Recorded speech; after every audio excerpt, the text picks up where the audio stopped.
এ কি, সেই অ্যাটলান্টার কাঠের মূর্তির ঠোঁটেও দেখা দিয়েছে হাসি। সে হাসছে। দেখতে দেখতে সেই কাঠের মূর্তি এক সুন্দরী নারীর রূপে রূপান্তরিত হয়ে কাচের বাক্স থেকে বেরিয়ে এসে মিস্টার স্মিথের অশরীরী মূর্তিকে জড়িয়ে ধরে উন্মত্ত হাসিতে হেসে উঠল দুজনে।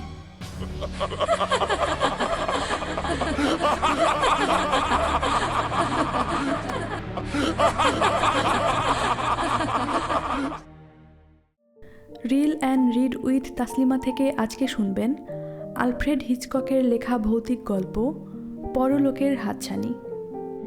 এই গল্পটি আমি নিয়েছি উজ্জ্বল কুমার দাস সম্পাদিত বিশ্বের শ্রেষ্ঠ ভূতের গল্প বই থেকে। গল্প পাঠে রয়েছি আমি তাসলিমা। তাহলে চলুন শুরু করা যাক পরলোকের হাতছানি। আজকে আমি যে গল্প বলবো তা হয়তো সকলের বিশ্বাস হবে না। যদি আমি প্রত্যক্ষ না করতাম তাহলে আমিই বিশ্বাস করতাম না। সেই আশ্চর্য ঘটনা ঘটে ইটালির লাস স্পেজিয়া বন্দর নগরীতে। এই বন্দর নগরীর মধ্যে একটা কাঠের পূর্ণাঙ্গ নারীর মূর্তি ছিল। তার নাম ছিল অ্যাটলান্টা। মূর্তিটা কাঠের হলেও তাকে জীবন্ত মনে হয়। 18 বছর বয়সী যুবতী যেন জীবন্ত হয়ে কাচের ঘেরা বাক্সে দাঁড়িয়ে আছে। সোনালি চুলে লাল রঙের গাউন পরে অ্যাটলান্টা দাঁড়িয়ে আছে। তাকে নিয়ে শহরের লোকদের কৌতূহলের শেষ নেই। তার নামে কত কথাই না শোনা যায়। শোনা যায় অ্যাটলান্টার কাঠের মূর্তিটা বহুদিন আগে সমুদ্রের জলে ভাসতে ভাসতে লাস স্পেজিয়া বন্দরে আসে। শহরের মিউজিয়াম কর্তৃপক্ষ মূর্তিটাকে মিউজিয়ামে সযত্নে রাখে কেবলমাত্র মূর্তিটার অদ্ভুত কারুকার্যের জন্য। মিউজিয়ামের কিউরেটর অর্থাৎ যিনি এসব জিনিস রক্ষণাবেক্ষণ করেন তিনি হলেন 35 বছরের মিস্টার পল স্মিথ। মিস্টার পল স্মিথ খুবই সাদাসিধে ও সরল প্রকৃতির লোক। তিনি অবিবাহিত। মিউজিয়ামের পাশে কোয়ার্টারে থাকেন। এই মিস্টার পল স্মিথ সমস্ত দিনের মধ্যে যখনই সময় পান সঙ্গে সঙ্গে অ্যাটলান্টার সামনে এসে দাঁড়ান। এক মনে অ্যাটলান্টার মুখের দিকে তাকিয়ে থাকেন। অ্যাটলান্টার ভেতরে তিনি যে কি আবিষ্কার করতে চান সেটা একমাত্র তিনিই বলতে পারেন। অনেক সময় রাত্রে মোমবাতি নিয়ে তিনি মূর্তিটার কাছে আসেন। এক মনে মূর্তিটার দিকে তাকিয়ে থাকেন। মিস্টার পল স্মিথের কাণ্ডকারখানা দেখে প্রথম প্রথম তার বন্ধু বান্ধব হাসি ঠাট্টা করতেন, বিদ্রূপ করতেও ছাড়তেন না। কিন্তু তাতেও পল স্মিথের মোহভঙ্গ হয় না। একসময় কথাটা মিউজিয়ামের ঊর্ধ্বতন কর্তৃপক্ষের কানে যায়। তারা মিস্টার পল স্মিথকে ডেকে মৃদু ভৎসনা করেন। এই পাগলামির বিষয় সতর্ক হতে উপদেশ দেন। কিন্তু তাতেও মিস্টার পল স্মিথের অভ্যাস দূর হয় না। অনেক চেষ্টা করেও তিনি নিজেকে সংযত করতে পারেন না। মূর্তিটার আকর্ষণে তিনি পাগল হয়ে ওঠেন। মিস্টার পল স্মিথের সঙ্গে আমার পরিচয় হয় বলতে গেলে হঠাৎই। লেখার প্লট খোঁজার জন্য অনেক সময় আমাকে মিউজিয়ামে যেতে হয়। অনেক দিনই দেখেছি মিস্টার পল স্মিথকে মন্ত্রমুগ্ধের মতো কাচের বাক্সে ঢাকা কাঠের মূর্তিটার দিকে তাকিয়ে আছেন, গালে হাত দিয়ে কি যেন ভাবছেন। একদিন কৌতূহলবশত ধ্যানস্থ মিস্টার পল স্মিথের কাঁধে হাত রাখি। মিস্টার পল স্মিথ ভূত দেখার মতো চমকে ওঠেন। স্বপ্নমাখা দৃষ্টি নিয়ে আমার দিকে তাকান। ধাতস্থ হতে অল্প সময় লাগে। তারপরই আমার দিকে হাত বাড়ান করমর্দন করার জন্য। মুখে বলেন, আপনিই তো বোধহয় প্রখ্যাত মিস্টার হিচকক। মিস্টার পল স্মিথের প্রশ্নে আমি অবাক হই। কেননা আগে কখনো ভদ্রলোকের সঙ্গে আলাপ হয়েছে বলে মনে হয় না। তাই বলি, আপনার অনুমান ঠিক মিস্টার স্মিথ, তবে প্রশ্ন হচ্ছে আপনি আমাকে চিনতে পারলেন কি করে? মিস্টার পল স্মিথ মৃদু হাসেন, বলেন, এ তো সামান্য জিনিস। আমি বিগত 500 বছর আগের ঘটনা ও আগামী 500 বছর পরে কি হবে তা বলে দিতে পারি। মিস্টার পল স্মিথের কথা শুনে ওকে বদ্ধ পাগল ছাড়া আর কিছু মনে করতে পারি না। আমাকে চুপ করে থাকতে দেখে মিস্টার পল স্মিথ মৃদু হাসেন, বলেন, ভাবছেন আমি হলাম একজন বাক্যবাগীশ? বেশ, তাহলে শুনুন আমার জীবনের গল্প। এবার আমি প্রমাদ গুনি। কেননা একটা বদ্ধ পাগলের প্রলাপ শুনে সময় নষ্ট করতে হবে ভেবে মনে মনে বেশ চটে যাই, তবে মুখে কিছু বলি না। ঘরের জানালা দিয়ে আকাশের দিকে তাকাই, মনকে অন্যমনস্ক রাখতে চেষ্টা করি। সে সময় আকাশে কালো মেঘ দুরন্ত বালকের মতো এদিক ওদিক ছোটাছুটি করছে।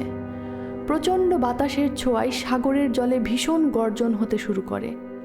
মিস্টার পল স্মিথ অ্যাটলান্টার মূর্তির দিকে তাকান, বলেন, ঘটনা ঘটেছিল আজ থেকে প্রায় 200 বছর আগে, অর্থাৎ 1774 সালের 13ই অক্টোবর।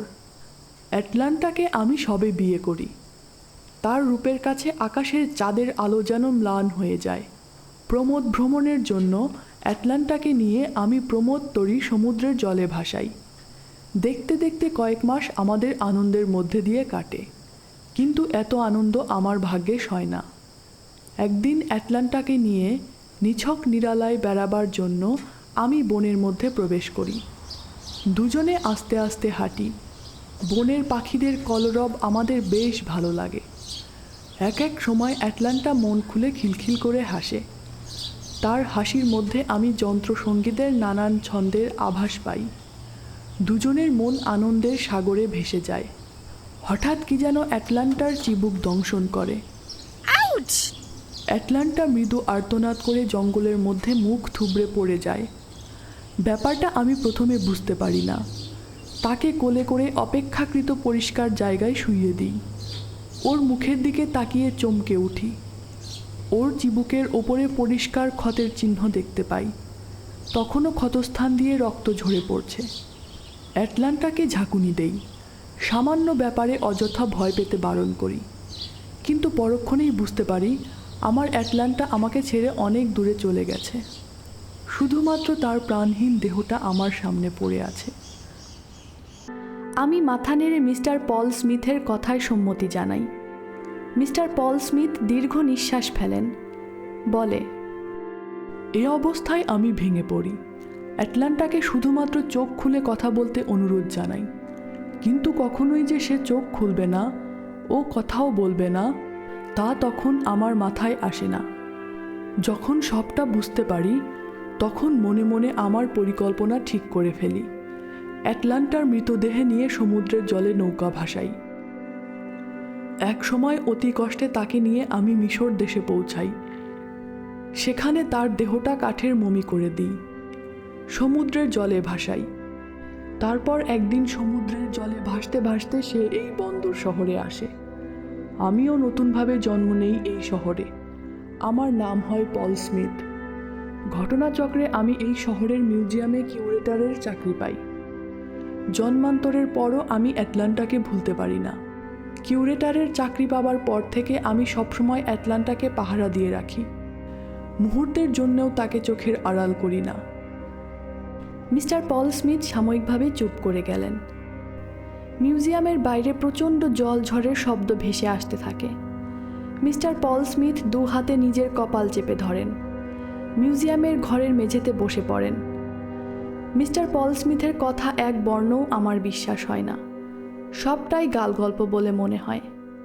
কিন্তু অল্প সময়ের মধ্যে মিস্টার পল স্মিথের দেহের অদ্ভুত পরিবর্তন হতে শুরু করে। অল্প সময়ের মধ্যে তার দেহের মাংস ইত্যাদি অদৃশ্য হয়। মিস্টার পল স্মিথের দেহটা শুধুমাত্র কঙ্কালে পরিণত হয়। সে বীভৎসভাবে হাসতে থাকে।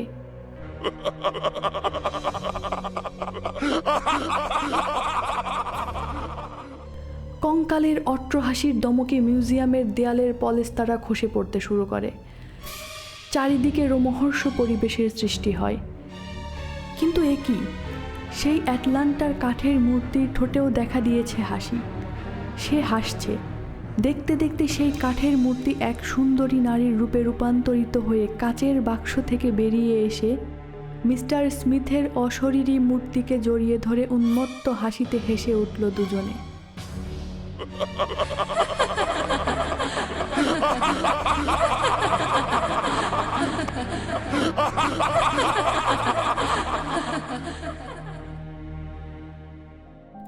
Reel and read with Taslima থেকে আজকে শুনলেন আলফ্রেড হিচককের লেখা গল্প পরলোকের হাতছানি।